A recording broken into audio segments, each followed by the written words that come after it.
ಎಲ್ಲರಿಗೂ ನಮಸ್ಕಾರ. ಪೂರಕ ಪೌಷ್ಟಿಕ ಆಹಾರ ಖರೀದಿ ಸಮಿತಿ ಹೇಗೆ ರಚನೆ ಮಾಡೋದು, ಅದರ ವಿತರಣೆ ನಮೂನೆಗಳು ಹೇಗೆ ಅನ್ನೋದ್ರ ಬಗ್ಗೆ ನಾವು ಇವಾಗ ನೋಡೋಣ. ನೀವು ವಿಡಿಯೋ ಕಾಣಬೇಕಂತ ಹೇಳಿದ್ರೆ ಮೊಬೈಲನ್ನು ಲ್ಯಾಂಡ್ಸ್ಕೇಪಲ್ಲಿ ಹಿಡಿದು ಮೊಬೈಲನ್ನು ನೋಡಿ. ಪೂರಕ ಪೌಷ್ಟಿಕ ಆಹಾರ ಕಾರ್ಯಕ್ರಮದ ಅನುಷ್ಠಾನಕ್ಕಾಗಿ ರಚಿಸಲಾಗಿರುವ ಖರೀದಿ ಸಮಿತಿ ಹೇಗೆ ರಚನೆ ಮಾಡಬೇಕು ಅಂದರೆ, ಇದು ಖರೀದಿ ಸಮಿತಿಯಲ್ಲಿ ಅಧ್ಯಕ್ಷರು STMC ಅಧ್ಯಕ್ಷರಾಗಿರ್ತಾರೆ. ಸದಸ್ಯ ಕಾರ್ಯದರ್ಶಿಯಾಗಿ ಶಾಲೆಯ ಮುಖ್ಯ ಶಿಕ್ಷಕರು ಇರ್ತಾರೆ. ಪೋಷಕ ಪ್ರತಿನಿಧಿಗಳು 2 ಸದಸ್ಯರು ಹಾಗೂ ಹಿರಿಯ ಪುರುಷ ಶಿಕ್ಷಕರು 1, ಹಿರಿಯ ಮಹಿಳಾ ಶಿಕ್ಷಕಿಯರು 1 ಸದಸ್ಯರು, ವಿದ್ಯಾರ್ಥಿನಿ ಅಥವಾ ವಿದ್ಯಾರ್ಥಿಯ ತಾಯಿ 2 ಸದಸ್ಯರು. ಒಟ್ಟು 8 ಜನ ಸದಸ್ಯರು ಖರೀದಿ ಸಮಿತಿಯಲ್ಲಿ ಇರಬೇಕಾಗತ್ತೆ. ಮೊದಲನೇದಾಗಿ ಪೋಷಕರ ಸಭೆ STMC ಸಭೆಯಲ್ಲಿ ಮುಖ್ಯ ಶಿಕ್ಷಕರು ಸರ್ಕಾರದ ಸುತ್ತೋಲೆಯನ್ನು ಓದಿ ಹೇಳಬೇಕಾಗತ್ತೆ. ನಂತರ ಖರೀದಿ ಸಮಿತಿ ರಚನೆ ಮಾಡಿ ಅದನ್ನು ಅನುಮೋದನೆಗೆ ಸಭೆಯಲ್ಲಿ ಎಲ್ಲರೂ ಚರ್ಚೆ ಮಾಡಿ ಅನುಮೋದಿಸಬೇಕಾಗತ್ತೆ. ಪೌಷ್ಟಿಕಾಂಶದ ಘಟಕ ವೆಚ್ಚ ಮುಖ್ಯವಾಗಿ ಪ್ರತಿ ಮಕ್ಕಳಿಗೆ ಈ ಮೊಟ್ಟೆ ಬಾಳೆಹಣ್ಣು ಕೊಡಲಿಕ್ಕೆ ಘಟಕ ವೆಚ್ಚವಾಗಿ ₹6 ಒದಗಿಸಲಾಗುತ್ತೆ ಅಂತೇಳಿ ಸಭೆಗೆ ತಿಳಿಸ್ಬೇಕಾಗತ್ತೆ. ಇಷ್ಟು ಖರೀದಿ ಸಮಿತಿ ಸಭೆಯಲ್ಲಿ ಚರ್ಚೆ ಮಾಡಬೇಕು. ನಂತರ ಪೋಷಕರ ಒಪ್ಪಿಗೆ ಪತ್ರವನ್ನು ಪಡಿಬೇಕು. ಮಕ್ಕಳು ಮೊಟ್ಟೆ ಸೇವಿಸೋದಾದರೆ ಮೊಟ್ಟೆ, ಬಾಳೆಹಣ್ಣು ಸೇವಿಸೋದಾದರೆ ಬಾಳೆಹಣ್ಣು, ಹೀಗೆ ಪೋಷಕರು ಒಪ್ಪಿಗೆ ಪತ್ರವನ್ನು ಕೊಡಬೇಕು. ಇದು ಕಳೆದ ವರ್ಷದಾಗಿರೋದ್ರಿಂದ ನಾನು ಇದರಲ್ಲಿ ಚಿಕ್ಕಿ ಇದೆ, ಬಟ್ ಈ ವರ್ಷದಿಂದ ಚಿಕ್ಕಿ ಕೊಡೋ ಹಾಗಿಲ್ಲ.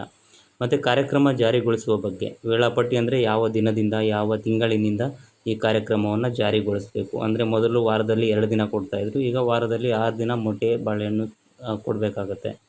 ವಿತರಣೆ ದಿನಗಳು ವಾರದಲ್ಲಿ 6 ದಿನಗಳು, ಈ ಕಳೆದ ವರ್ಷದಾಗಿರೋದ್ರಿಂದ ವಾರದಲ್ಲಿ 2 ದಿನ ಇತ್ತು. ಖರೀದಿ ಬಗ್ಗೆ, ಖರೀದಿ ನಾವು ಎಲ್ಲಿ ಮಾಡಬೇಕಂತ ಹೇಳಿದ್ರೆ ಯಾವ ಸ್ಟೋರಲ್ಲಿ ಮಾಡ್ತೇವೆ, ಯಾವ ಅಂಗಡಿಯಲ್ಲಿ ಮಾಡ್ತೇವೆ ಅನ್ನೋದನ್ನು ನಾವು ಖರೀದಿ ಸಭೆಗೆ ಹೇಳಬೇಕಾಗತ್ತೆ. ಮತ್ತು ದರ ಏರಿಳಿತ ಆಗೋ ಸಮಯದಲ್ಲಿ ಏನು ಮಾಡಬೇಕು, ಸದಸ್ಯರು ಒಂದು ನಿರ್ಣಯ ಮಾಡಿ ಹೆಚ್ಚುವರಿ ಹಣ ಹೇಗೆ ಭರಿಸೋದು ಅಂತೇಳಿ ಒಂದು ನಿರ್ಣಯವನ್ನು ಮಾಡಬೇಕು.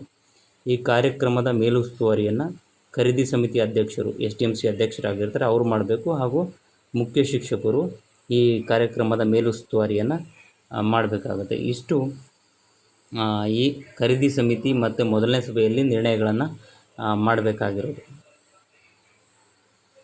ಕಡ್ಡಾಯವಾಗಿ ಒಪ್ಪಿಗೆ ಪತ್ರಕ್ಕೆ ಎಲ್ಲ ಪೋಷಕರು ಸೈನ್ ಹಾಕಿ ಯಾವ ಆಹಾರವನ್ನು ಮಗು ಸೇವಿಸ್ತಾರೆ ಅದಕ್ಕೆ ಸಹಿಯನ್ನು ಹಾಕಿ ಕೊಡಬೇಕಾಗತ್ತೆ. ನಂತರ ಶಾಲೆಯಲ್ಲಿ ಏನು ಮಾಡಬೇಕಂದ್ರೆ ಮೊಟ್ಟೆ ಬಾಳೆಹಣ್ಣು ತಿನ್ನುವ ಮಕ್ಕಳ ಕ್ರೋಢೀಕೃತ ಪಟ್ಟಿಯನ್ನು ತಯಾರು ಮಾಡಬೇಕು. ಮೊಟ್ಟೆ ತಿನ್ನುವ ಮಕ್ಕಳು, ಬಾಳೆಹಣ್ಣು ತಿನ್ನುವ ಮಕ್ಕಳು ಹಾಗೂ ಪಟ್ಟಿ ಮಾಡಬೇಕಾಗತ್ತೆ. ನಂತರ ವಿದ್ಯಾರ್ಥಿಗಳ ತೂಕ ಎತ್ತರ ತಿಂಗಳುವಾರು ವಿದ್ಯಾರ್ಥಿಯ ಹೆಸರು ಬರೆದು ತೂಕ ಮತ್ತು ಎತ್ತರವನ್ನು ಪ್ರತಿ ತಿಂಗಳು ಮಾಡಬೇಕಾಗತ್ತೆ. ಮತ್ತು ಕೊನೆಯದಾಗಿ ಕ್ರೋಢೀಕರಣ ಮಾಡಬೇಕಾಗತ್ತೆ.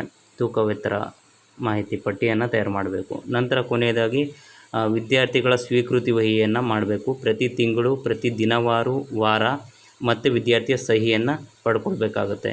ಯಾವ ದಿನಾಂಕ ಮಗುವಿಗೆ ನಾವು ಕೊಟ್ಟಿದ್ದೀವಿ ಅಂತೇಳಿ ಸಹಿಯನ್ನು ಪಡ್ಕೊಳ್ಬೇಕಾಗತ್ತೆ. ನಂತರ ಪ್ರತಿ ತಿಂಗಳು ಸಭೆಯನ್ನು ಮಾಡಬೇಕು, ಖರೀದಿ ಸಮಿತಿ ಸಭೆಯನ್ನು ಮಾಡಬೇಕು. ಈ ಸಭೆಯಲ್ಲಿ ಏನು ಮಾಡಬೇಕಂತ ಹೇಳಿದ್ರೆ ಎಷ್ಟು ಹಣ ಪೌಷ್ಟಿಕ ಆಹಾರ ಖರೀದಿಗೆ ಖರ್ಚಾಯಿತು, ಎಷ್ಟು ಪೌಷ್ಟಿಕ ಆಹಾರವನ್ನು ಖರೀದಿ ಮಾಡಿದ್ವಿ, ಎಲ್ಲಿಂದ ಖರೀದಿ ಮಾಡಿದ್ವಿ, ಎಷ್ಟು ಹಣ ಬಂದಿದೆ ಮತ್ತು ಎಷ್ಟು ಖರ್ಚಾಗಿದೆ, ಎಷ್ಟು ಉಳಿಕೆ ಇದೆ ಅಂತ ಹೇಳಿ ಸಭೆಯನ್ನು ಮಾಡಬೇಕು. ಒಟ್ಟು ಖರ್ಚು ಎಲ್ಲ ನಿರ್ಣಯವನ್ನು ದಾಖಲಿಸಿದ ನಂತರ ಸಹಿಯನ್ನು ಪಡೆದುಕೊಳ್ಬೇಕಾಗತ್ತೆ. ಇಲ್ಲಿ ಮಾಹಿತಿಯನ್ನು ನನಗೆ ಎಷ್ಟು ಗೊತ್ತಿದೆ ಅಷ್ಟು ಮಾತ್ರ ಹಾಕಿರ್ತೀನಿ, ಮಾದರಿಗಾಗಿ ಹಾಕಿರ್ತೀನಿ ಅಷ್ಟೇ. ಹೆಚ್ಚಿನ ಮಾಹಿತಿಗಾಗಿ ನಿಮ್ಮ ಅಕ್ಷರದಾಸ ಆಫೀಸನ್ನು ಸಂಪರ್ಕ ಮಾಡ್ಬೋದು. ಧನ್ಯವಾದಗಳು. ನಿಮಗೆ ಇಷ್ಟ ಆಗಿದ್ದರೆ ಲೈಕ್ ಮಾಡಿ, ವಿಡಿಯೋ ಸಬ್ಸ್ಕ್ರೈಬ್ ಮಾಡಿ. ಧನ್ಯವಾದಗಳು ಎಲ್ರಿಗೂ.